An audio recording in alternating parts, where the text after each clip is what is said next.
ప్రపంచానికి జ్ఞానం నేర్పిన గురువు మన భారతదేశం. వేల ఏళ్ల క్రితమే ఖగోళ, గణిత, శాస్త్ర సాంకేతిక రంగాల్లో ఎంతో అభివృద్ధి చెందింది. దానికి సజీవ సాక్ష్యాలు దేశమంతటా ఇప్పటికీ మనకు దర్శనమిస్తూ ఉంటాయి. అయితే కాలక్రమంలో విదేశీయుల దండయాత్రలతో భారతదేశ ఔన్నత్యం మసకబారిపోయింది. మన విజ్ఞానాన్ని ఓర్వలేని విదేశాలు ఎన్నో మన దేశ వారసత్వ సంపదల్ని నాశనం చేశాయి. అయినప్పటికీ భారత్ తన ఉనికిని చాటుకుంటూనే వస్తోంది.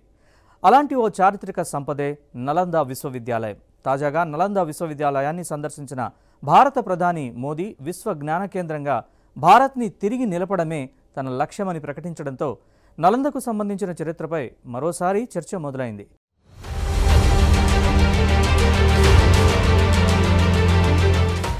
నలంద ప్రాచీన విశ్వవిద్యాలయం ప్రస్తుతం బీహార్లో ఉంది.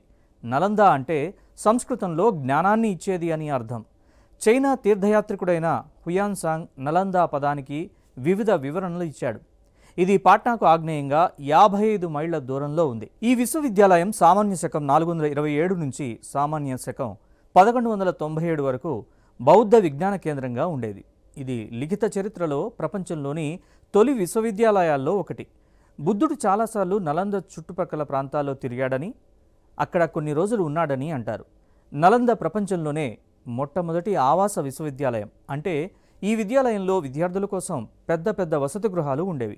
ఇందులో సుమారుగా 10,000 మంది విద్యార్థులు, 2,000 మంది బోధకులు ఉండేవారు. దీనిలో పెద్ద పెద్ద గోడలు, ద్వారాలతో విశాలంగా విస్తరించి ఉండేది. నలందలో 8 ప్రత్యేక ఆవరణలు, 10 దేవాలయాలు, పెద్ద సంఖ్యలో ధ్యాన మందిరాలు, తరగతి గదులు ఉండేవి. నలంద ఆవరణలో కొలనులు, విద్యావనాలు ఉండేవి. 9 అంతస్తుల గ్రంథాలయ భవనం దీనిలో ప్రత్యేక ఆకర్షణగా ఉండేది. ఇందులో ఎన్నో గ్రంథాల మూలాలు ఉన్నాయి. నలంద విశ్వవిద్యాలయంలో బోధనలు ప్రతి విజ్ఞాన శాస్త్రాన్ని నేర్పించేవి. దీంతో నలందలో చదువుకోవడానికి, బోధించడానికి Korea, Japan, China, Tibet, Indonesia, Persia, Turkey వంటి దేశాల నుంచి వేల సంఖ్యలో వచ్చేవారు.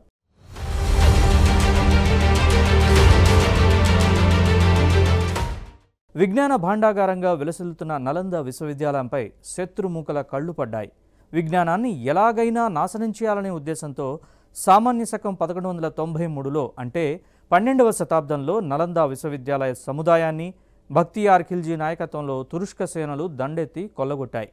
అతిపెద్ద గ్రంథాలయాన్ని తగలబెట్టాయి. ఈ సంఘటన భారతదేశంలో బౌద్ధమత క్షీణతకు కారణమైందని చరిత్రకారులు భావిస్తారు. నలందను కొల్లగొట్టే ముందు ఖిల్జీ అక్కడ ఖురాన్ ప్రతి ఉందా అని వాకబు చేశాడని చెబుతారు. ప్రాచీన భారతీయ విజ్ఞానం అకస్మాత్తుగా అంతరించిపోవడానికి నలంద విశ్వవిద్యాలయ నాశనం, ఉత్తర భారతదేశమంతటా ఇతర దేవాలయాల నాశనమే కారణమని అనేక మంది చరిత్రకారులు భావిస్తారు. అయితే శిథిలావస్థలో ఉన్న అనేక కట్టడాలు ఇప్పటికీ సజీవంగానే ఉన్నాయి. అయితే ఇప్పటికీ జరిపిన తవ్వకాల్లో కేవలం 10% మాత్రమే నలంద అవశేషాలు బయటపడ్డాయని, ఇంకా 90% అవశేషాలు బయటపడలేదని హుయాన్సాంగ్ వర్ణన ప్రకారం తెలుస్తోంది. అంటే ఇది ఎంత పెద్దదో ఊహించవచ్చు.